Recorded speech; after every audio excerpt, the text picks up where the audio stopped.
আসসালামু আলাইকুম। আজকে আমি একটা বিষয় নিয়ে কথা বলতে চাই। সেটা হচ্ছে হাইড্রোপনিক্স। সারা পৃথিবীতেই হাইড্রোপনিক্স বেশ জনপ্রিয় মডার্ন টেকনোলজি এবং সবাই আ আধুনিক যেই টেকনোলজিগুলো বের হয়েছে তার মধ্যেও বেস্ট ওয়ান হচ্ছে হাইড্রোপনিক্স টেকনিক্স।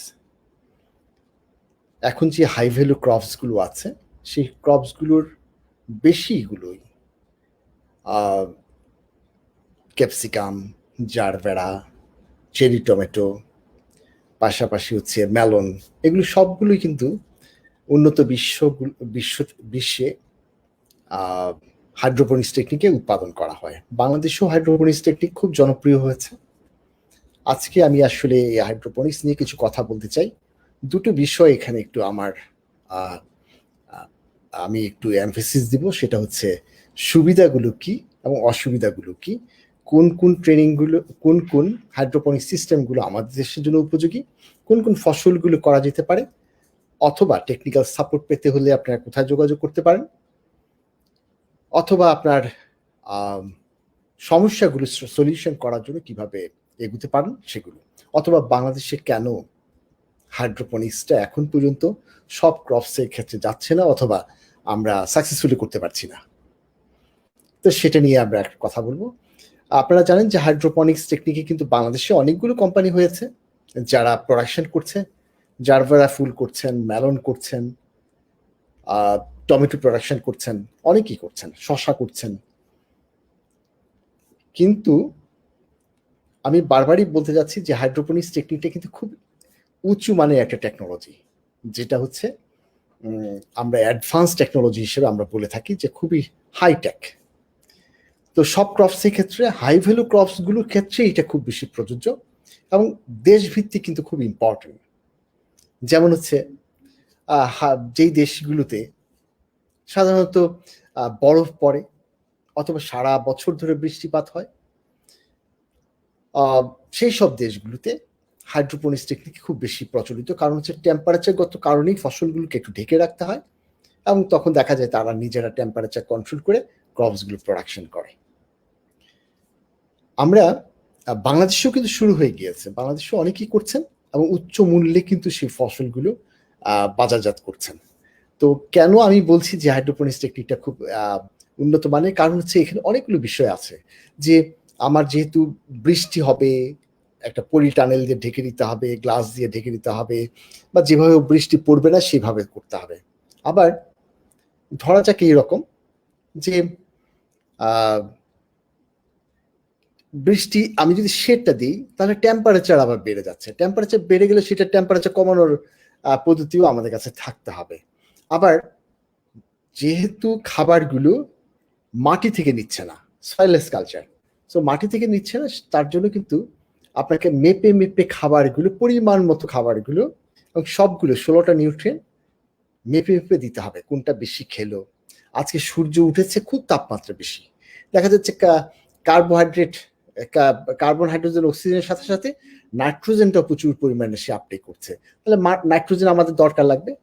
সেরকমভাবে কতটুকু পরিমাণ মতো যদি আমরা মেপে দিতে পারি তাহলেই হাইড্রোপনিক্স কিন্তু সাকসেসফুলি হয়। আমাদের দেশে এখনো ওই মেপে দেয়া কম্পিউটারাইজ সিস্টেমগুলো এখনো এস্টাবলিশড হয়নি।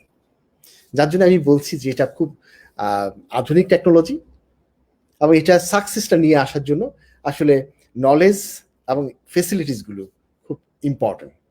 তো আজকে আমরা হাইড্রোপনিক্স নিয়ে কথা বলবো, বাংলাদেশের সম্ভাবনা এবং কি হাইড্রোপনিক্স গুলো আছে, সিস্টেম গুলো আছে, অথবা আমরা কিভাবে এটাকে কোন ফসলের ক্ষেত্রে নিয়ে যেতে পারি সেগুলো বিস্তারিত আমরা আলোচনা করব। যথারীতি আমি কিছু স্লাইড দেখাবো।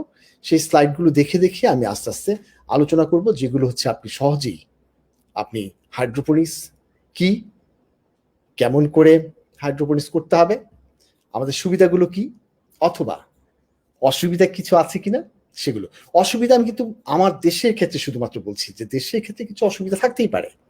বাট আমার কথা হচ্ছে যে একদিন এই হাইড্রোপনিক্স টেকনিকে আমরা কিন্তু ম্যাক্সিমাম ফসলগুলো আমরা উৎপাদন করব। যেহেতু ক্লাইমেট চেঞ্জের জন্য, গ্লোবাল ওয়ার্মিং এর জন্য টেম্পারেচার বেড়ে যাচ্ছে। আমরা সবসময় নিউট্রিয়েন্ট কন্ট্রোল করতে পারছি না।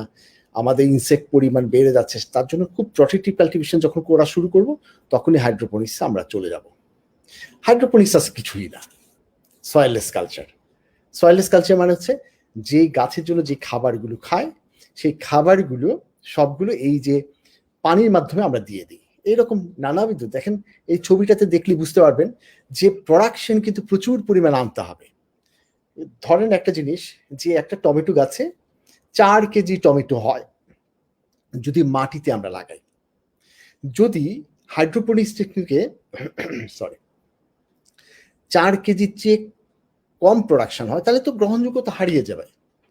আমাকে 4 কেজি, মিনিমাম 4 কেজি প্রোডাকশন করতে হবে। সেই রকম ভাবে সমস্ত নিউট্রিয়েন্ট যখন দিচ্ছি, ইনসেক্ট পেস্ট কন্ট্রোল হয়ে যাচ্ছে এবং উৎপাদন যদি 4 কেজির উপরে থাকে তাহলে কিন্তু আমাদের হাইড্রোপনিক্সটা গ্রহণ করা যাবে। এরকম আমি শুধু কয়েকটা ছবি দেখাচ্ছি, ছবিগুলি দেখলেই বুঝতে পারবেন যে হাইড্রোপনিক্স কত সুন্দর। বিভিন্নভাবে মানে মডার্ন টেকনোলজি একটি, যে টেকনোলজির মাধ্যমে আমরা আসলে সবগুলো ফসলই কিন্তু উৎপাদন করতে পারি। সারা পৃথিবীতে কিন্তু উৎপাদন হচ্ছে, যেগুলো ফ্রেশ, ইনসেক্টিসাইড নেই, ফাঙ্গিসাইড নেই, খুবই হাই টেকনোলজি, একদম মেপে মেপে খাবার দিয়ে প্রোডাকশনগুলো করছে এবং বিভিন্ন ডিজাইনে করছে। এখন বলি যে হাইড্রোপনিক্স আসলে কি, এক প্র্যাকটিক্যাল গাইড, যেটা হচ্ছে সয়েললেস কালচার।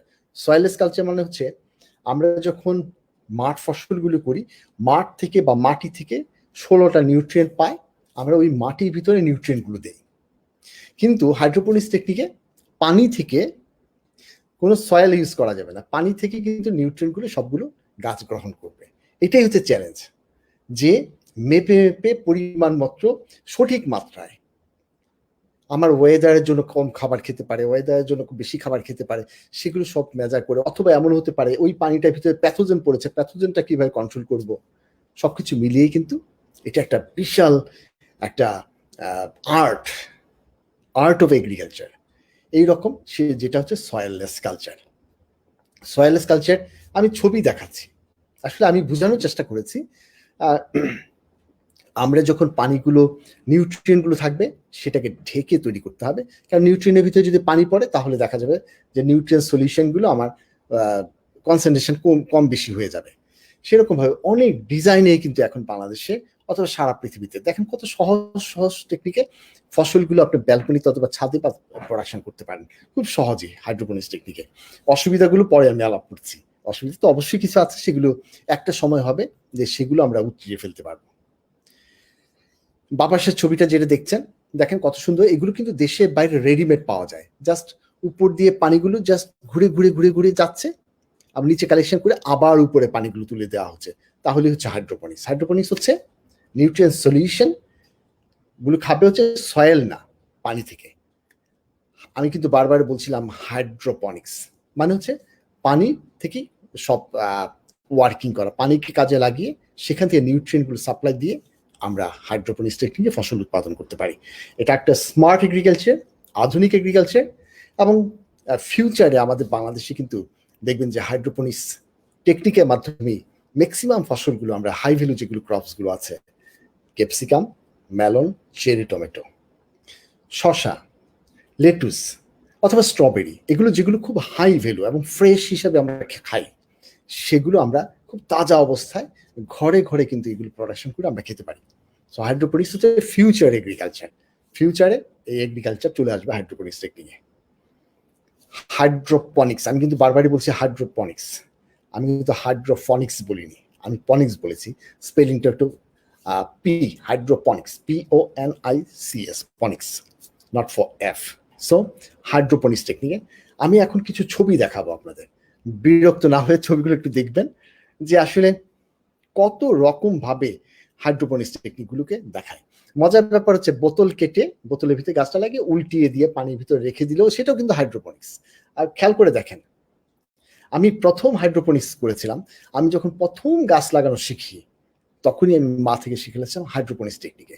মজার ব্যাপার হচ্ছে আমাদের সেই সময়টায় খুব বেশি পরিমাণে ইলেকট্রিক বাল্ব পাওয়া যেত না, মাঝে মধ্যে বাল্বগুলি কেটে যেত, তখন ওই বাল্বটা খুলে মা আমাদের হাতে ধরিয়ে দিতেন, উপরের পোর্শনটা খুলে ওই ছিদ্রটা যেটা হতো বাল্ব লাইট, সেই বাল্বটার ভিতরে লাইটের আমাদের যে নর্মাল লাইটগুলো আছে সেটার ভিতরে পানি দিয়ে আমরা মানি প্ল্যান্ট লাগানো প্রথম শিখেছিলাম। সেই থেকে হাইড্রোপনিক্স এখন মনে হয় যে কত সেই সময়ও কিন্তু আমরা ছোটবেলাও কিন্তু সেই হাইড্রোপনিক্স কাজগুলো করেছি। এখন আমরা কিন্তু বোতল কেটে নানাবিধ অনেকেই প্র্যাকটিসগুলি করছেন যে পানি থেকে খাবারগুলো নেয়া। সো আমি খালি ডেফিনেশনটাকে বারবার বোঝানোর চেষ্টা করছি, গ্রোয়িং প্ল্যান্টস উইদাউট সয়েল। নিউট্রিয়েন্টগুলো মানে মাটি থেকে না পেয়ে পানি থেকে নিবে, তাহলে হয়ে গেল। আর আমরা এই পানির ভিতরে সমস্ত নিউট্রিয়েন্টগুলো দিয়ে দিব। আমি আবারও বলছি, পানির ভিতরে নিউট্রিয়েন্ট দিয়ে দিব। আমরা অন্য সময় মাটিতে দিই, এখন পানির ভিতর থেকে খাবারগুলো খাবে। খুব সহজ টেকনিক, এটাকে আমরা হাইড্রোপনিক্স বলি। আমি বারবারই বলছি হাইড্রোপনিক্স হচ্ছে modern technology, smart agriculture, future agriculture. Future এগ্রিকালচারে যাবে হাইড্রোপনিক্সের ভিতরে। সো হাইড্রোপনিক্সের অনেক বেনিফিট আছে। এখানে যে লেখাগুলো দেখছেন সেগুলো আমি বলছি না, আমি শুধু বোঝানোর চেষ্টা করছি। ধরা যাক আপনি লেটুস ভার্টিক্যালি অনেকগুলো স্তরে স্তরে কিন্তু করতে পারছেন, তাহলে স্পেসে যদি লিমিটেশন থাকে, ল্যান্ডে যদি লিমিটেশন থাকে, তাহলে কিন্তু আমরা হাইড্রোপনিক্স করলে লাভবান হব। দেশের বাইরে যেহেতু বরফ পড়ে ওদের দেশে, তার জন্য তারা করে কি, এই হাইড্রোপনিক্স টেকনিকে কি ছোট ঘরের ভিতর ভার্টিক্যালি অনেকগুলো লেয়ারে প্রোডাকশন করে, যার জন্য কম স্পেসে বেশি প্রোডাকশন করে। আর যেহেতু হাইড্রোপনিক্স টেকনিকে বারবারে ইরিগেশনগুলো পানিগুলো রিসাইকেল হয়, যার জন্য পানির পরিমাণে কিন্তু খুব কম লাগে, একই পানি বারবার ইউজ করা হচ্ছে। আর এটা অটোমেটেড, আমাদের উইডিং লাগে না, ইন্টারকালচার অপারেশন খুবই কম লাগে, প্যাথোজেন আক্রমণ খুব কম হয়। এরকম নানাবিধ বেনিফিট তো আছেই। সেই বেনিফিটগুলো আছে দেখেই তো এটা মডার্ন সায়েন্স। সো হাইড্রোপনিক্স নিয়ে আমরা কথা বলছি। এখন হচ্ছে মিডিয়া নিয়ে একটু কথা বলি। মিডিয়া বললেই প্রথম বোঝা যাচ্ছে সয়েল থাকা যাবে না, নো সয়েল। তাহলে গাছটা কোথায় থাকবে, ভেসে ভেসে বেড়াবে না? সেটার জন্য আমরা বিভিন্ন রকমের মিডিয়া ব্যবহার করতে পারি, যেমন রক উল ব্যবহার করা যেতে পারে, তারপর হচ্ছে আমরা SSQ ব্যবহার করা যেতে পারে, ক্লে ব্যবহার করা যেতে পারে, কোকো পিলেট, কোকো ডাস্ট এগুলো ইউজ করা যেতে পারে, পাথর ইউজ করা যেতে, আমাদের ইটের গুঁড়া ব্যবহার করা যেতে পারে, নানাবিধ জিনিস ব্যবহার করা যেতে পারে। নারিকেলের ছোবড়া তো আমরা বাংলাদেশে খুব প্রচুর পরিমাণে ব্যবহার করে থাকি, এটাও ব্যবহার করা যেতে পারে। এছাড়া পারলাইট, ভার্মিকুলাইট এগুলো তো আছেই দেশের বাইরে। আসলে এই একটা জিনিস খেয়াল করবেন, আমরা যে মিডিয়াগুলো ব্যবহার করছি সেই মিডিয়া থেকে খাবার কিন্তু ওরা নিচ্ছে না, খাবার কিন্তু আমরা বাইরে থেকে দিচ্ছি। সো আপনার গাছটা যেন নড়াচড়া না করে, এর জন্য যে কোনো মিডিয়া দিয়ে গাছটাকে আটকিয়ে রাখা, এটা যে কোনো ভাবে আপনি কিন্তু করতে পারেন। বিভিন্ন দেশে সারা পৃথিবীতে এক এক রকম ভাবে করে, আমাদের দেশের লোকালি যেগুলো অ্যাভেলেবল আছে সেটা দিয়ে আপনি করতে পারেন। রকুলের কথা বলছিলাম, রকুলিটা। তারপরে আপনি ইচ্ছা করলে আমাদের সডাস্ট ব্যবহার করতে পারেন, ক্লে পিলেট ব্যবহার করতে পারেন, ভার্মিকুলাইট, তারপরে পারলাইট এগুলো ব্যবহার করা যেতে পারে। আমাদের দেশের জন্য খুব উপকার হচ্ছে আমাদের সডাস্ট অথবা নারিকেলের ছোবড়া ব্যবহার করতে পারেন। কিছুই যদি না থাকে, শুধু বালি ব্যবহার করেন, বালি তো গাছ হতে পারে, কিন্তু নিউট্রিয়েন্টটা কোথা থেকে পাবে? নিউট্রিয়েন্টটা কিন্তু পাবে হচ্ছে পানি থেকে। বালিটা কি করবে? আপনার গাছটাকে ঠিকভাবে ধরে রাখবে। পাথরের ছোট ছোট পাথরের টুকরা হতে পারে, ইটের টুকরা হতে পারে। সো এগুলো বিভিন্ন রকম ভাবে মিডিয়া কিন্তু আপনি ইচ্ছা করলে ব্যবহার করতে পারেন, আপনার যেভাবে খুশি সেভাবে আপনি ব্যবহার করতে পারেন। এখন কত সিস্টেম আছে, সিস্টেমগুলো আমি একটা ক্লাস দেখাচ্ছি। এক একজনে এক একভাবে ঘরে আপনার অথবা কমার্শিয়ালি যদি প্রোডাকশন করেন তাহলে একরকম হবে, আবার যদি ঘরে ব্যালকনিতে প্রোডাকশন করতে চান, ছাদে যদি প্রোডাকশন করতে চান, আপনার কাছে নির্ভর করবে আপনি কিভাবে করবেন। আসলে কথাটা হচ্ছে পানির মাধ্যমে গাছকে খাবারটা খাইয়ে দিতে হবে। এই সিস্টেমগুলো এখন একটু আলোচনা করি। সিস্টেমগুলো মনে রাখবেন যে আপনার সুবিধা মতো সিস্টেমে আপনাকে যেতে হবে, যেটা আপনার জন্য অ্যাভেলেবল। দুটো সিস্টেম বলি আমরা, ক্লোজ সিস্টেম আর একটু ওপেন হাইড্রোপনিক্স। ক্লোজ হাইড্রোপনিক্স আর অথবা ওপেন। ক্লোজ যেটা হচ্ছে পানিটা রিসাইকেল হচ্ছে, একই লেয়ারে থাকছে, এই লেয়ারে গাছটা হচ্ছে, যেমন হচ্ছে পানির বোতল, পানিটা গাছটা উপরে করে একটু কেটে উপরে করে রেখে দিয়েছেন, এটা ফিক্স পানিটার ভিতরে থাকছে, সেরকম ভাবে ক্লোজ করা আছে। এরকম অনেকগুলো টেকনিক আছে। আর হচ্ছে ওপেন টেকনিক। ক্লোজ হাইড্রোপনিক সিস্টেমটা হচ্ছে নিউট্রিয়েন্ট সলিউশনটা রিসাইকুলেট হবে, বারবার রিসাইকুলেট হবে। আর ওপেন হাইড্রোপনিক্স এই পানিটাকে দিয়ে খাবারটা, যেমন ড্রিপ ইরিগেশনের মাধ্যমে যদি খাবার দিয়ে দেন, তাহলে কিন্তু সেটাও কিন্তু হাইড্রোপনিক্স একটা। খাবারগুলো যাচ্ছে হচ্ছে পানি থেকে, মাটি থেকে না। তাহলে ড্রিপ ইরিগেশনের মাঝে পিট পিট করে যদি গাছের গোড়ায় পানিটা পড়ে, তাহলে সেখান থেকে যদি খাবার নেয়, তাহলে হচ্ছে ওপেন হাইড্রোপনিক্স। দুটোই কিন্তু ওপেন এবং ক্লোজ দুটোই কিন্তু বাংলাদেশে এবং সারা পৃথিবীতে খুব ব্যবহার করা হয়, দুটো টেকনিকই ব্যবহার করা হয়। আমি এখন ক্লোজ হাইড্রোপনিক্স নিয়ে কিছু ছবি দেখাই। ক্লোজ হাইড্রোপনিক্স মানে হচ্ছে পানিটাকে রিসাইকেল করা। কেমন করে? নিচে পানিটা উপরে তুলে দিলাম, গড়িয়ে গড়িয়ে গড়িয়ে গড়িয়ে আবার সবগুলো গাছে গোড়াটাকে ছুঁয়ে এসে নিচে পড়ে গেল, আবার উপরে তুলে দিলাম পানিটা। সেই টেকনিকই আমরা কিন্তু ক্লোজ টেকনিক বলি। ক্লোজ টেকনিকের ভিতরে হচ্ছে অনেকগুলো টেকনিক আছে, আমি একটু স্পিডে যাবো এই জায়গাটায়, কারণ এটা জাস্ট আপনার ছবি হিসেবে দেখলে হয়। যে ডিপ ওয়াটার, পানির ভিতর ডুবে থাকবে শিকড়গুলো, ডিপ ওয়াটার হতে পারে এরকম ভাবে গাছের গোড়াগুলো আপনি পানির ভিতরে ডুবে থাকবে। যেমন আমি বললাম না, মা থেকে শিখেছিলাম হাইড্রোপনিক্স, একটা বাল্ব ভেঙে যাওয়ার পরে ওটার ভিতরে গাছটা লাগিয়ে রেখেছেন, মানি প্ল্যান্টটা এখানে আছে, শিকড় পানি থেকে খাবার নিচ্ছে, নিয়ে এটা হাইড্রোপনিক্স, ক্লোজ হাইড্রোপনিক্স। এইভাবে গাছের শিকড়গুলো পানির ভিতরে ডুবে থাকবে, ক্লোজ হাইড্রোপনিক্স। খেয়াল করে দেখেন। আর রিকিং হচ্ছে সলতে, সলতে দিয়ে আমরা যে ইয়ে ছিল না, হারিকেন ছিল, হারিকেনের যে সলতে ছিল বা কুপির ভিতরে সলতে ছিল, সলতে দিয়ে কেরোসিন গুলো উপরে উঠে, ঠিক এইভাবে সলতে দিয়ে নিউট্রিয়েন্ট গুলো পানির সাথে উপরে উঠবে, গাছ তখন খেয়ে নিউট্রিয়েন্ট গুলো নিবে। খুব সহজভাবে কিন্তু এটা তৈরি করা যায়। আমরা কিন্তু এটা খেলার ছলে কিন্তু ব্যবহার করি, তবে কমার্শিয়ালি এটার ব্যবহার খুব কম হয়ে থাকে। এরকম যে সলতে টেকনিক আমরা খেয়াল করে দেখেন, ছবিটা দেখলে আপনি বুঝতে পারবেন। পানির বোতল দিয়ে সুন্দর করে কেটে কেটে উল্টো করে দিয়ে দিলাম, নিচে একটু সলতের মতো দিয়ে দিলাম, বা সবসময় মাটিটা সবসময় ভিজা হলো, সলতে দিয়ে নিউট্রিয়েন্ট যুক্ত পানিটা উপরে উঠবে এবং গাছ সেখান থেকে শিকড়ের মাধ্যমে খাবারগুলো নিবে। সেটা একটা টেকনিক, চলতে টেকনিক। ছবি দেখলে খুব বোঝা যায়। খেয়াল করে দেখেন, এগুলোকে আমরা সাধারণত এই প্র্যাকটিসগুলো করে থাকি, খুব সহজ টেকনিক। এভেন ফ্লো যে জিনিসটা হচ্ছে জাস্ট একটা লেয়ার পর্যন্ত, একটা লেভেল পর্যন্ত পানিটা আমরা ধরে রাখবো, এখান থেকে পানিটা দিব, এর উপরে উঠলেই পানিটা ছিদ্র দিয়ে পড়ে যাবে, আবার রিসাইকেল করে উপরে তুলে দিব, এর চেয়ে বেশি পানি যখন হয়ে যাবে আস্তে আস্তে পানিগুলো পড়ে যাবে। সো এটা হচ্ছে এভেন ফ্লো।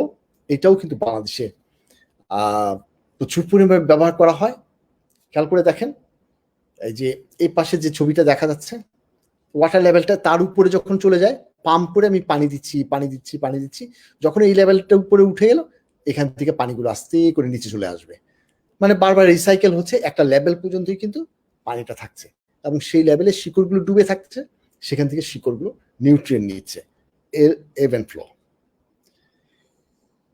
আমি যখন জাপানে ছিলাম, তখন জাপানের যেই এগ্রিকালচারাল যে কর্নার গুলো থাকে, সেখানে দেখতাম যে প্রায় সময় এইরকম মানে এভেন ফ্লোর রেডিমেড পাওয়া যায়। খুব সহজ, কিন্তু আপনি লেটুস পাতা তৈরি করবেন, এটা একটা কিনে নিয়ে আসলেন, রিসাইকেল করা, জাস্ট প্লাগটা ঢুকিয়ে দিলেন, পানিগুলো রিসাইকেল হচ্ছে, আপনি ওখানে টবের ভিতরে গাছগুলো দিয়ে রাখলেন। টবের ভিতরে কিভাবে গাছগুলো দিবেন দেখে নিন। দেখেন ছোট ছোট টবে করে আপনি বসিয়ে দিলেন, টাইমার সেট করা আছে, রিসাইকেল হচ্ছে, আবার উপর দিয়ে চলে আসছে। আপনার যদি নিউট্রিয়েন্ট দেওয়া লাগে তাহলে নিউট্রিয়েন্ট দেওয়া যায়। এইভাবে কিন্তু বাংলাদেশে কিন্তু উদ্যোক্তাও তৈরি হতে পারে, এই রকম ছোট ছোট জিনিস বানিয়ে কিন্তু ইচ্ছা করলে আমাদের ছাদ বাগানে যারা আছে তাদের কাছে খুব হেল্পফুল হবে। এই ধরনের হাইড্রোপনিক্স টেকনিক যদি আমরা তৈরি করতে পারি, এভেন ফ্লো, একটা লেভেল পর্যন্ত পানি থাকবে, তার নিচে শিকড়গুলো ভিজে ভিজে থাকবে। এগুলো কিন্তু দেশের বাইরে রেডিমেড পাওয়া যায়। যে ছবিগুলো দেখাচ্ছি, দেশের বাইরে সবগুলো এগ্রিকালচারের শপ আছে, শপের ভিতরে এইগুলো রেডিমেড কিনতে পাওয়া যায়। জাস্ট আপনি গাছগুলো বসিয়ে দিলেই হয়ে গেল। খুব সহজ দেশের বাইরে এই কাজগুলো করা।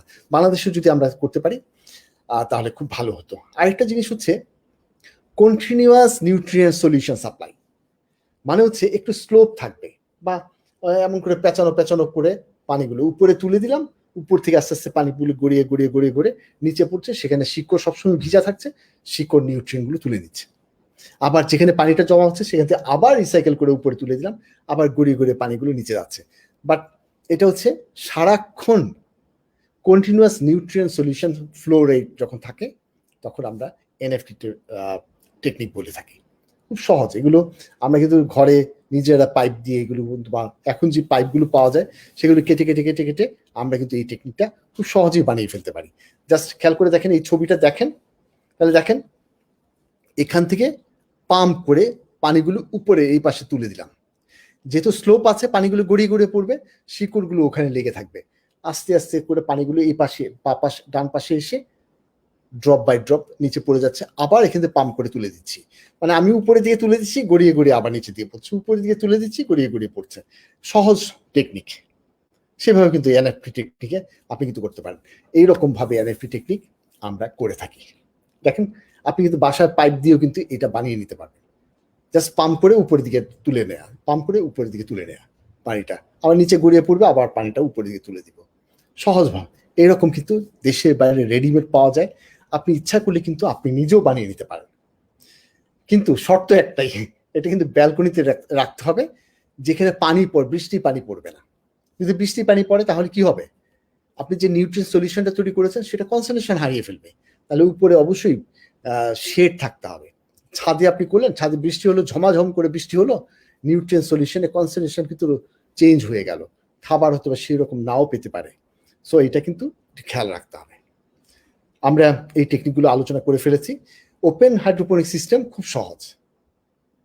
আমার যতটুকু ধারণা যে গাজীপুরে যেসব হাইড্রোপনিক্স টেকনিকগুলো করছে অথবা বিএআরআই যে গবেষণাগুলো করছে, সেখানে অনেকগুলো সিস্টেমে আছে যেগুলো হচ্ছে ফ্ল্যাট সিস্টেম, মানে হচ্ছে ওপেন টেকনিক।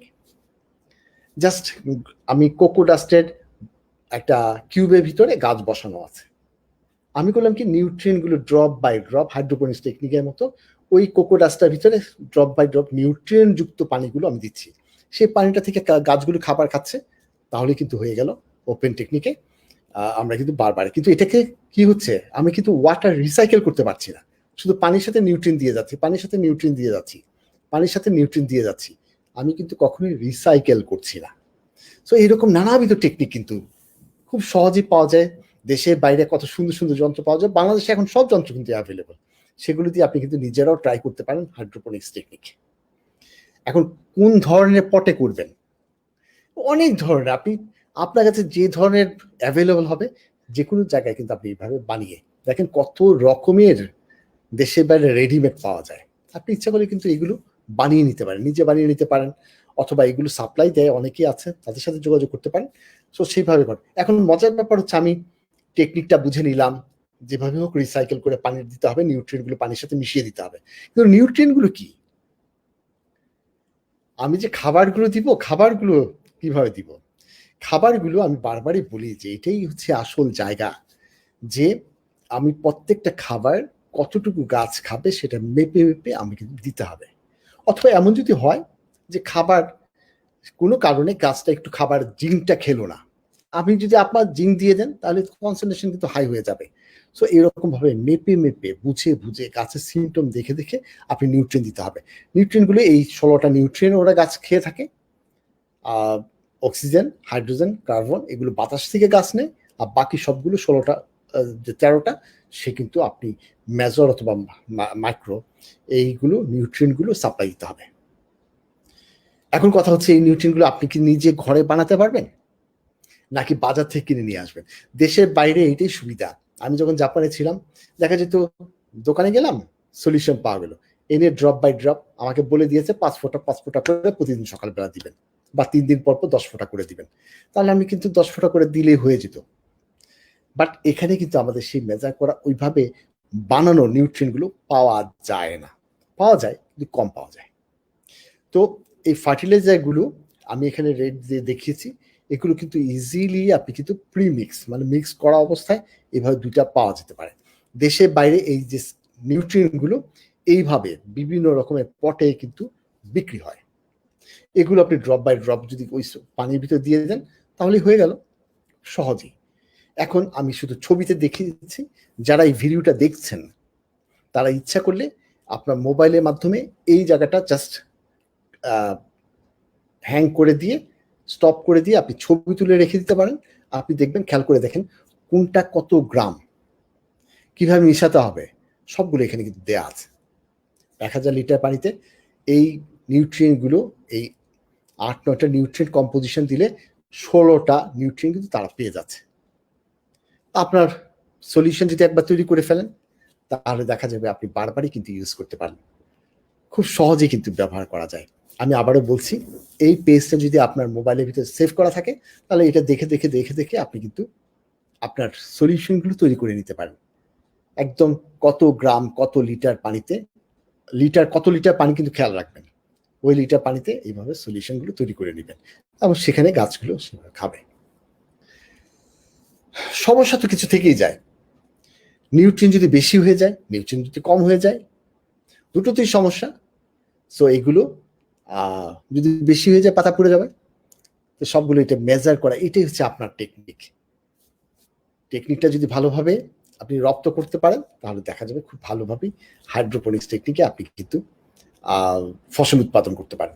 আমি কিন্তু বারবারই বলেছি পিএইচ কিন্তু 5 থেকে 7 পর্যন্ত গাছ কিন্তু পছন্দ করে এবং নিউট্রিয়েন্ট অ্যাভেলেবল থাকে 5 থেকে 7।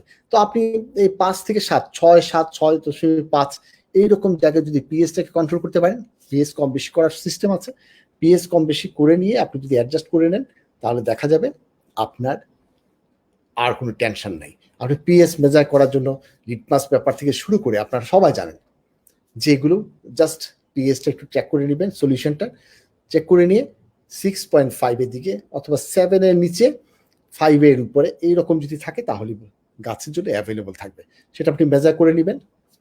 আমি একবার ছবিতে দেখিয়ে দিয়েছি যে কি মেজার করে বেকিং পাউডার দিয়ে যদি আপনার পিএইচটাকে যদি আপনাকে অ্যাসিডিক হয়ে যায় বেকিং পাউডার অ্যাড করতে পারেন, যদি ক্ষারীয় হয়ে যায় তাহলে সাইট্রিক অ্যাসিড অথবা ভিনেগার ইউজ করতে পারেন, সেগুলো ব্যবহার করে করে আপনার পিএইচ গুলো কন্ট্রোল কম বেশি করার জন্য ব্যবহার করতে পারেন। এই পেজটা আপনার খুব ইম্পর্টেন্ট, আপনারা এগুলো একটু মনে রাখলেই দেখা যাবে খুব সহজেই কিন্তু কন্ট্রোল করতে পারেন। এখন ইসি মিটার দিয়ে সবসময় মেজার করে দেখতে হবে আপনার ডিজলভ নিউট্রিয়েন্ট সলিড কতটুকু আছে, টোটাল ডিজলভ সলিডস কতটুকু আছে, ইসি মিটার দিয়ে আপনি মেজার করে নিয়ে নিউট্রিয়েন্ট কম বেশি যদি লাগে তাহলে ইসি মিটার কিন্তু বাংলাদেশে পাওয়া যায়, ইসি মিটার দিয়ে আপনি চেক করতে পারেন তাহলে কিন্তু সহজেই কিন্তু পাওয়া যাবে। এখন রিসাইকেল করতে হবে পানিটাকে, রিসাইকেল করার জন্য একটা মোটর লাগবে, কি কি লাগবে সেটা আমি একটু বলছি।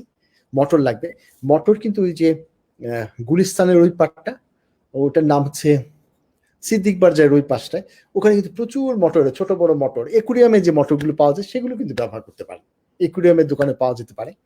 তো সেরকম মোটর আপনি যদি ব্যবহার করেন তাহলে দেখা যাবে খুব সহজেই কিন্তু আপনি পাম্পিং করে এই নিউট্রিয়েন্টগুলো একটার পর একটা একবার নিচে থেকে উপরে তুলে দিতে পারেন। বিভিন্ন রকমের কানেক্টর ওই একুরিয়ামের দোকানে অথবা কাটাবনেও কিন্তু এই মোটরগুলো পাওয়া যায়। কাটাবন, ওই যে কুকুর বিড়াল বিক্রি করে, একটা গল্প বলবো, যেটা হচ্ছে সেদিন আমি আমার যে স্টুডেন্ট আছে তার সাথে বললাম যে চলো একটু কাটাবন থেকে দেখে আসি, একটা বিড়াল কিনে ফেলবো। তা আমার ধারণা বিড়ালের দাম খুব খুব বেশি দাম হবে না। তা আমি ছোট শিক্ষক, বুঝতেই পারেন যে দামি বিড়াল এনে আমি রাখতে পারবো, আমি মনে করেছি কম দামি বিড়াল পাওয়া যায় একটা কিনে ফেলবো, যেহেতু আরেকটা বিড়াল আমার আছে। গেলাম ওখানে, গিয়ে দেখলাম একটা বাঘের মতো একটা বিড়াল। তো দোকানদারকে বললাম ভাই এইটার দাম কত? দোকানদার হেসে দিয়ে আমার দিকে তাকিয়ে বুঝতে পারছে যে প্লাস্টিকের স্যান্ডেল পরে আসছি, সো এই লোক কিনতে পারবে না, এত সামর্থ্য নেই, হেসে দিয়ে বললো 35,000 টাকা।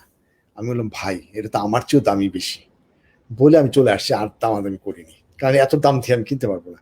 সো ওই কাটাবনের ওইসব দোকানগুলোতে কিন্তু এই মোটরগুলো পাওয়া যায় এবং কানেক্টরগুলো পাওয়া যায়, সবগুলো পাওয়া যায় ওখানে, টিথ থেকে আরম্ভ করে সব। এখন আপনি ওই যে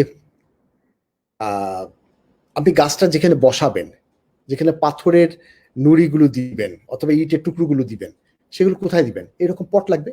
এই পটগুলো কিন্তু অ্যাভেলেবল বাংলাদেশে, এটা আপনি যে কোনো নার্সারিতে পাবেন, নার্সারি থেকে কালেকশন করে নিলেই হবে। আমি প্রথমেই বলেছিলাম যে আমাদের এই হাইড্রোপনিক্সের উপরে বেশ ভালো কাজ করেছে বিএআরআই। আমি যতক্ষণ এই কথাগুলো বলেছি এগুলো অনেকটাই বিএআরআই বই থেকে, বিভিন্ন লিটারেচার থেকে আমি এগুলো বলেছি। আপনার প্রয়োজনে বিএআরআই থেকে হাইড্রোপনিক্স টেকনিকগুলো দেখে আসতে পারেন। এছাড়া গাজীপুরে একটা ফ্লাওয়ার ইন্ডাস্ট্রি, তারাও কিন্তু হাইড্রোপনিক্স শুরু করেছেন। এছাড়া বাসার ছাদে ছাদে কিন্তু অনেকেই একুয়াপনিক্স, বায়োপনিক্স অথবা হাইড্রোপনিক্স শুরু করে দিয়েছেন। আমাদের শেরেবাংলা এগ্রিকালচার ইউনিভার্সিটির ছাদেও কিন্তু আমরা কিন্তু একুয়াপনিক্স, বায়োপনিক্স, হাইড্রোপনিক্স এগুলো অনেক কিছু প্র্যাকটিস করছি। আপনারা জানেন স্পিরুলিনা প্রোডাকশন করছি। Spirulina also a one kind of hydroponics. So এই হাইড্রোপনিক্স টেকনিকে আপনি কিন্তু ওই সব বিআরআই বুকলেট লিফটের থেকে আপনি কিন্তু অনেক ইনফরমেশন পেতে পারেন। এখন আপনি ক্রপস কি কি প্রোডাকশন করবেন, কি কি ক্রপস? আপনি ধান চাষ করবেন না, আপনার ওই ক্রপসটা তৈরি করবেন যে ক্রপসটা দাম বেশি, ভ্যালুয়েবল ক্রপস, আমরা বলি হাই ভ্যালু ক্রপস। যেমন হচ্ছে লেটুস, টমেটো, যেগুলো আপনি খুব হাই কোয়ালিটির খাবেন, ফ্রেশ খেয়ে ফেলেন, এরকম জিনিসগুলো আমরা যেন হেলদি হয়, নিউট্রিশাস হয় এবং ক্রিস্পি হয়, এইরকম জিনিস আমি চাচ্ছি। যার জন্য হচ্ছে lettuce, tomato, capsicum, melon, strawberry, gerbera, cucumber, এগুলো আমি প্রথমেই বলেছিলাম। এই ক্রপসগুলো সাধারণত প্রোডাকশন করা হয়। সো আপনি ক্রপ সিলেকশনের ক্ষেত্রেও আপনি কোনটা করবেন সেটা, যেমন মেলন যদি করেন তাহলে দেখা যায় একটা গাছে যদি 6-7টা মেলন যদি ধরাতে পারেন তাহলে কিন্তু বেশ প্রফিটেবল। খেয়াল করে দেখেন এই হাইড্রোপনিক্স টেকনিকে তারা দেখেন কত সুন্দর টমেটো প্রোডাকশন করেছে। এখানে যারা দেখছেন তাদের জন্য বলছি, খেয়াল করে দেখেন টমেটো গাছে প্রচুর টমেটো ধরে আছে, পাতাগুলো গেল কোথায়? আপনার মাঠেও যদি টমেটো গাছ লাগান, নিচে পাতাগুলো একটু কেটে দিবেন, দেখবেন টমেটো প্রোডাকশন কিন্তু অনেক বেড়ে যাবে। আবার বলি, নিচের বয়স্ক পাতাগুলো টমেটো উৎপাদনের জন্য কোনো প্রয়োজন নেই। যদি আপনি বয়স্ক পাতাগুলো একটু কেটে দেন, দেখেন এখানে কিন্তু সবগুলো ছেড়ে দিয়েছে পাতাগুলো। এই পাতাগুলো ছেড়ে দিলে দেওয়ার ফলে কিন্তু ইলগুলো ভালো হচ্ছে, রৌদ্র লাগছে, কালারগুলো খুব ব্রাইট হচ্ছে। সো সেটা খেয়াল করবেন।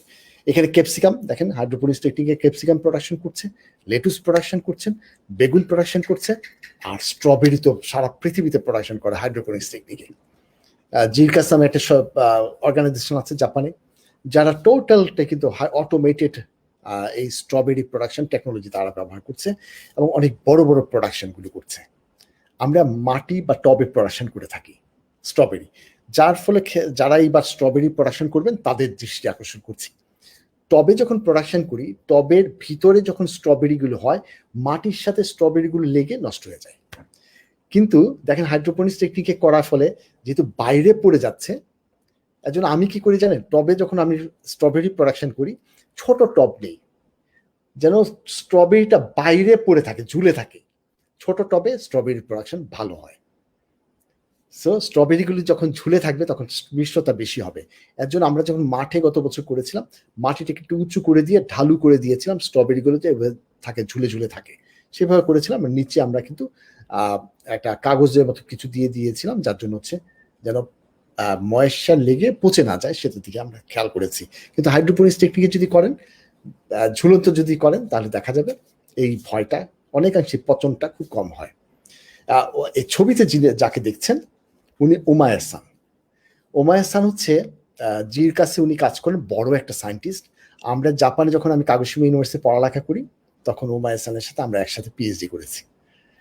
আমার বাসায় সবসময় আসতো। মজার ব্যাপার কি জানেন, উনি বাংলাদেশে অনেক বছর ছিলেন, 8 বছর ছিলেন রংপুরে। সো উনি কিন্তু বাংলায় কথা বলেন। এখন আমার যে রনি স্টুডেন্ট আছে জাপানে, রনি কিন্তু এই ওমায়ের সানের আন্ডারে কাজ করছেন, এই হাইড্রোপনিক্স টেকনিক বা modern technology production of strawberry. তারা সারা বছর প্রোডাকশন করার জন্য টেকনোলজি ডেভেলপ করছে। খেয়াল করে দেখেন, এটা কিন্তু বিএআরআই, বাংলাদেশ এগ্রিকালচার রিসার্চ ইনস্টিটিউটও কিন্তু এভাবে আলু প্রোডাকশন করছে, হাই কোয়ালিটি আলুগুলো প্রোডাকশনগুলো করছে। রোজ উৎপাদন সম্ভব। মজার ব্যাপার আছে, আপনি কি দেখেছেন কখনো রোজ প্রোডাকশন বাংলাদেশে শেডের নিচে করে? সো শেডের নিচে যদি না করেন, আপনি যদি শেডের নিচে না করেন, তাহলে তো আপনার কনসেন্ট্রেশন নষ্ট হয়ে যাবে, আপনার নিউট্রিয়েন্ট কনসেন্ট্রেশন। সো আমাদের দেশে এটা কিন্তু সম্ভব না।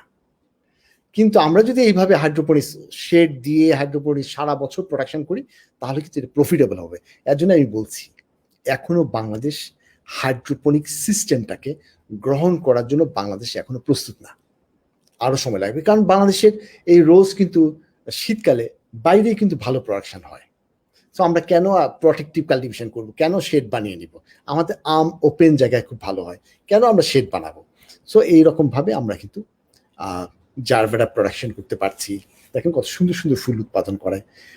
হাইড্রোপনিক্স টেকনিকে কিন্তু fodder crops, wheat seedling germination, এগুলো অনেক কিন্তু প্রোডাকশন করে। আমি কিন্তু এতক্ষণ বলছিলাম যে বাংলাদেশের সম্ভাবনাগুলো আমি বলেছি, কনস্ট্রেন্টগুলো কি হতে পারে। আপনার আমার আলোচনায় বুঝতেই পেরেছেন, আমি বারবারই কিন্তু জোর দিচ্ছি যে বাংলাদেশ আমরা এখনো আমাদের ক্লাইমেটিক কন্ডিশন অথবা অর্থনৈতিক অবস্থা অথবা আমাদের ক্রপসের মার্কেট ভ্যালু এই সব কিছু বিবেচনা করে এখন পর্যন্ত হাইড্রোপনিক্স টেকনিকটা আমাদের দেশের জন্য সাস্টেনেবল না। আমাদের দেশে যে ওয়েদার আছে সেই ওয়েদারে ও আমার দেশের মাটি তোমার পরে ঠেকায় মাথা। সো এই দেশে এখনো মাঠেই কিন্তু প্রফিটেবল, বাট আমাদের যখন জায়গা কমে যাচ্ছে ভার্টিক্যালি প্রোডাকশন করব। আমাদের যে ভার্টিক্যালি 1 স্তর 2 স্তর না, পুরো ঘর জুড়ে ধরেন একটা অডিটোরিয়ামের ভিতরে বিশাল র্যাক করে করে আমরা প্রোডাকশন করছি ক্যাপসিকাম। তাহলে দেখা যাবে পুরো ঢাকা শহরে একটা অডিটোরিয়ামের ভিতরে প্রোডাকশন করে ঢাকা শহর পুরো ঢাকা শহরকে আমরা ক্যাপসিকাম খাওয়াতে পারি। সো এইরকম জায়গায় যখন আমরা যাব তখন আমাদের জন্য খুবই দরকারি হবে কনস্ট্রেন্টগুলো এখন বলি। হাইড্রোপনিক্স টেকনিকে আপনাকে অবশ্যই ইলেকট্রিসিটির একটা সাপ্লাই থাকতে হবে। আমাদের দেশে ইলেকট্রিসিটি ঢাকা ছাড়া অন্য জায়গায় ডিস্টার্ব করে, সেদিকে একটু খেয়াল রাখতে হবে। পাশাপাশি হচ্ছে সোলার প্যানেল যদি লাগিয়ে দিই তাহলে এটা থেকে আমরা কিন্তু এই বিপদ থেকেও মানে যে ইলেকট্রিসিটির যে অসুবিধাগুলো আছে সোলার প্যানেল ব্যবহার করে কিন্তু আমরা কন্টিনিউয়াস ইলেকট্রিসিটি সাপ্লাই দিতে পারি। সো এইরকমভাবে ইলেকট্রিসিটির একটা সমস্যার ব্যাপার আছে। টেকনিক্যাল নো হাউ, আমরা খেয়াল করে দেখেন আমরা কতটুকু নাইট্রোজেন দিলে হবে, কতটুকু চুন দিব কিনা, ক্যালসিয়াম দিব কিনা, একটি বোরন দিব কিনা, কতটুকু দিব, গাছ কি বোরন খেয়েছে, না খেলে আমি যদি বেশি দিই গাছটা পুড়ে যাবে। এরকম সলিউশন বানানোর জন্য আমাদের যে নলেজগুলো আছে সেই নলেজগুলো এখনো আমাদের দেশে অভাব আছে। হ্যাঁ, প্রচুর কাজ হচ্ছে, ফিউচার এটা লাগবে। ধরা যাক মাঠে আপনি জারবেরা প্রোডাকশন করছেন, কিন্তু আমি বললাম না হাইড্রোপনিক্স টেকনিকে করেন জারবেরা প্রোডাকশন। হাইড্রোপনিক্স টেকনিকে মাঠে যদি আমরা একটা গাছে 50টা ফুল হলো 1 বছরে, হাইড্রোপনিক্স টেকনিকে যদি 30টা ফুল হলো, তাহলে হাইড্রোপনিক্স কিন্তু সাস্টেনেবল হবে না। এই বিবেচনাগুলি করে সমান পরিমাণ বা তার চেয়ে বেশি ফুল উৎপাদন অথবা ফল উৎপাদন হয়েছে কিনা সেটা কিন্তু ইম্পর্টেন্ট। আরেকটা ইম্পর্টেন্ট হচ্ছে নিউট্রিয়েন্ট ম্যানেজমেন্ট করা, এটার জন্য প্রচুর নলেজ দরকার। সেই নলেজগুলো আমাদের কিন্তু অভাব রয়ে গিয়েছে এখন পর্যন্ত। এটা খুব ইম্পর্টেন্ট। কেন বলছি, ধরা যাক আপনার একটা বালতির ভিতরে একটা ক্যাপসিকাম প্রোডাকশন করছেন হাইড্রোপনিক্স টেকনিকে। আজকে এই পুরো এই জায়গাটায় প্যাথোজেন কিন্তু ঘুরছে, করোনা যেভাবে ঘুরছে, ফাইটোথোরা, ভার্টিসিলিয়াম, এগুলো অনেক কিছু প্যাথোজেনগুলো বাতাসে ঘুরে বেড়াচ্ছে। এই বাতাসে ঘুরে বেড়ানো, ধরা যাক একটা টমেটো গাছে হঠাৎ করে ফাইটোথোরা অ্যাটাক করলো, অথবা একটা স্ট্রবেরি গাছে ফিউজারিয়াম অ্যাটাক করলো, তাহলে পানির মাধ্যমে যে নিউট্রিয়েন্টগুলো ঘুরছে পানির মাধ্যমে তো অন্য গাছটা তো চলে যাচ্ছে, একটা টবের গাছে থেকে এক গাছ থেকে টবের থেকে আরেকটা গাছে যাচ্ছে না। কিন্তু খেয়াল করে দেখেন আপনার পানিটা কিন্তু রিসাইকেল হচ্ছে, সবগুলো গাছ কিন্তু একসাথে মারা যাবে। সো আপনার এখানে প্যাথোজেন ইনফেকশন হলো কিনা সেটা প্রতিনিয়ত কিন্তু আপনাকে নলেজে রাখতে হবে। সেটার জন্য রিসাইকেল করে যেই পানিটা এসে বালতি ভিতরে পড়লো সেখানে প্যাথোজেন আছে কিনা বা চেক করে আবার রিসাইকেল করব, চেক করব, রিসাইকেল করব, চেক করব, প্যাথোজেন আছে, এটাকে ডিসকার্ড করে দিব। এইটা ব্যবস্থা কি আমাদের দেশে আছে? আমরা কি পানির ভিতরে প্যাথোজেনটা হলো কিনা কয়েক মিনিটের ভিতরে বুঝতে পারবো? সেই টেকনিকগুলো যদি না থাকে তাহলে কিন্তু এখনো আমরা প্রস্তুত না হাইড্রোপনিক্স টেকনিকে প্রোডাকশন করার জন্য। আমি বলছি যে হাইড্রোপনিক্স টেকনিকটা হচ্ছে বেস্ট টেকনিক এবং আমরা ফিউচারে যাব, বাট এখনো আমরা প্রস্তুত না, অপেক্ষা করতে হবে। এছাড়া অনেকগুলো সমস্যা তো আমি কথা বলেছি।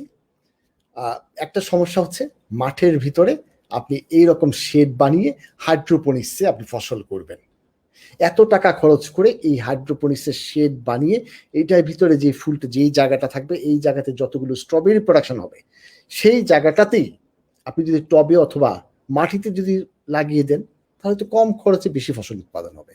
সো আমি যদি ওপেন ফিল্ডে আমি ক্রপস করতে পারি তাহলে কেন আমি হাইড্রোপনিক্সে যাব? আপনি কি বুঝতে পেরেছেন?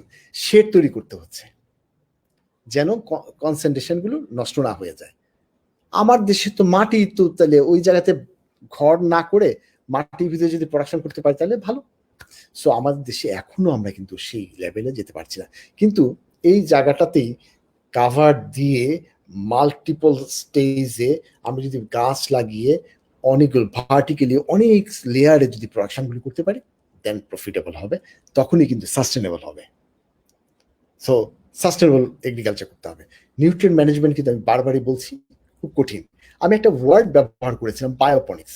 এতক্ষণ হাইড্রোপনিক্স বলেছি। বায়োপনিক্স হচ্ছে, হাইড্রোপনিক্স এবং বায়োপনিক্সের ভিতরে পার্থক্যটা বুঝতে পারেন কিনা? আমরা খাবারগুলো 16টা খাবার দিচ্ছি কেমিক্যালস মেপে মেপে, না দিয়ে গোবর, ভার্মি কম্পোস্ট, কোকো,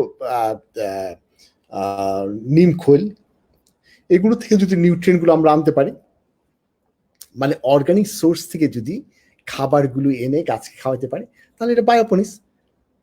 তাহলে 100% বায়োপনিক্স যদি করতে পারি, তাহলে কিন্তু সেফ প্রোডাকশন। তাহলে আর মেজার করতে হলো না যে কতটুকু জিঙ্ক দিব বা বরন দিব, কতটুকু কি দিব, এটার জন্য এত টেনশন করতে হবে না।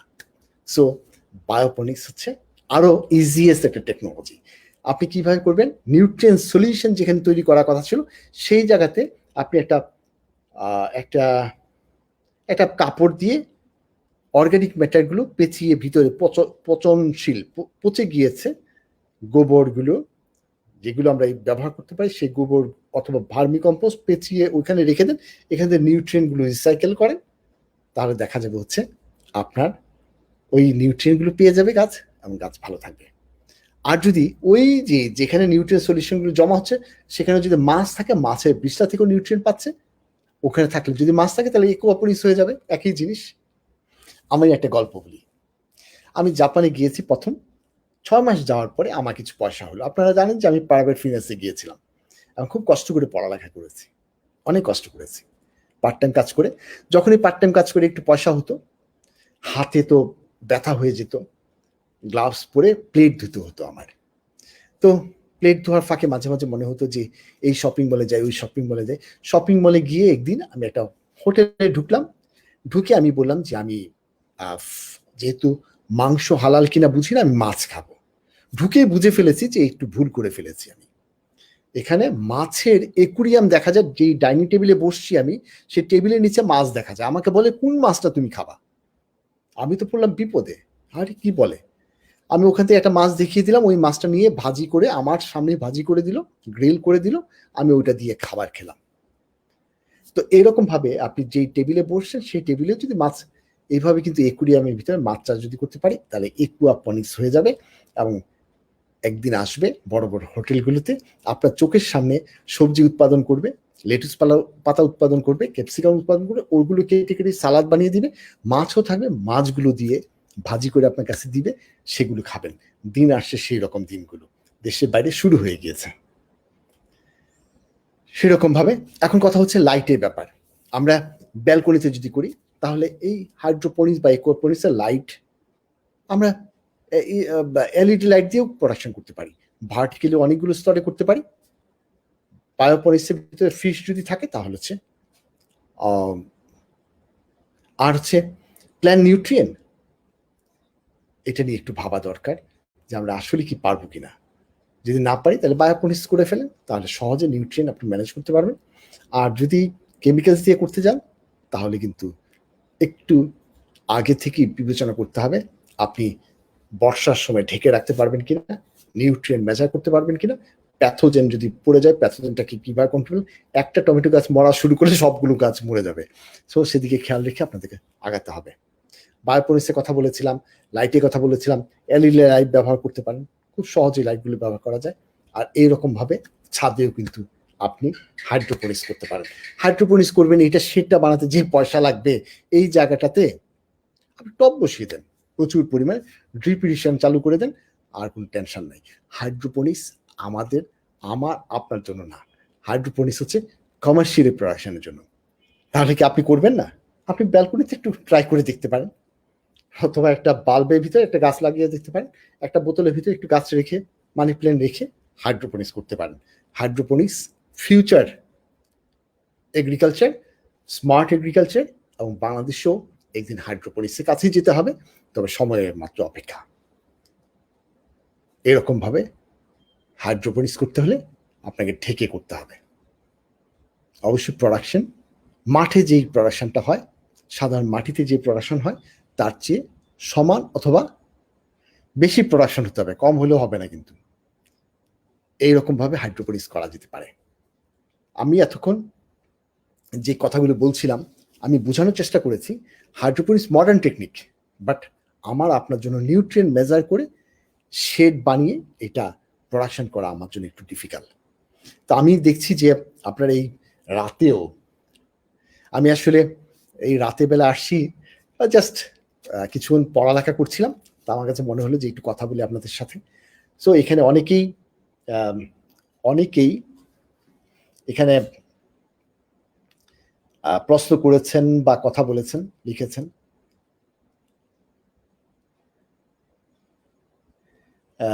এক্সপেরিমেন্ট করে, একুয়াপনিক্স নিয়ে এক্সপেরিমেন্ট করে শিহান মাহবুব লিখেছেন, খুব ভালো রেজাল্ট পেয়েছি। কমার্শিয়াল একুয়াপনিক্স করেছেন। বাংলাদেশ এগ্রিকালচার ইউনিভার্সিটি অনেক কাজ হচ্ছে, আমাদের এখানেও কাজ হচ্ছে একুয়াপনিক্স। ভালো রেজাল্ট পেলে ভালো। অনেকে দেখছেন। রুবায়েত সাদি লিখেছেন, গত বড় হাইড্রোপনিক্সের ছোট একটা প্রজেক্ট করেছিলাম আমার ছাদে, কিন্তু ভালো নিউট্রিয়েন্ট এরা। এই কথাটা হচ্ছে নিউট্রিয়েন্ট ম্যানেজমেন্ট নিয়ে। আমি তো বারবারই বলছি নিউট্রিয়েন্ট ম্যানেজমেন্টটা একটু ডিফিকাল্ট, আপনি নিজে বানানো এবং কতটুকু খেলো বা খেলো না।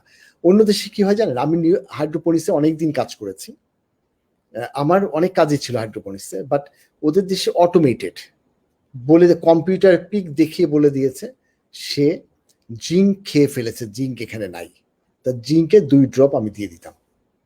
মানে নিউট্রিয়েন্টগুলো কম্পিউটারে আপনাকে সমস্ত মেসেজ দিয়ে দিচ্ছে। নিউট্রিয়েন্ট একটা প্যাথোজেন পড়লেও কম্পিউটারে বুঝিয়ে দেয় যে প্যাথোজেন হয়েছে, পানিগুলো রিসাইকেল করো না। এরকম ভাবে অনেক কিছু মেসেজগুলো দেয়। তাসনিম জারিন লিখেছেন, বারান্দায়, অবশ্যই বারান্দায় করা সম্ভব না কেন? ব্যালকনিতে করার জন্য তো আমি বারবার বললাম, সেই জায়গায় যেখানে বৃষ্টি পড়বে না। বৃষ্টি পড়লে সেখানে শেড করতে হবে।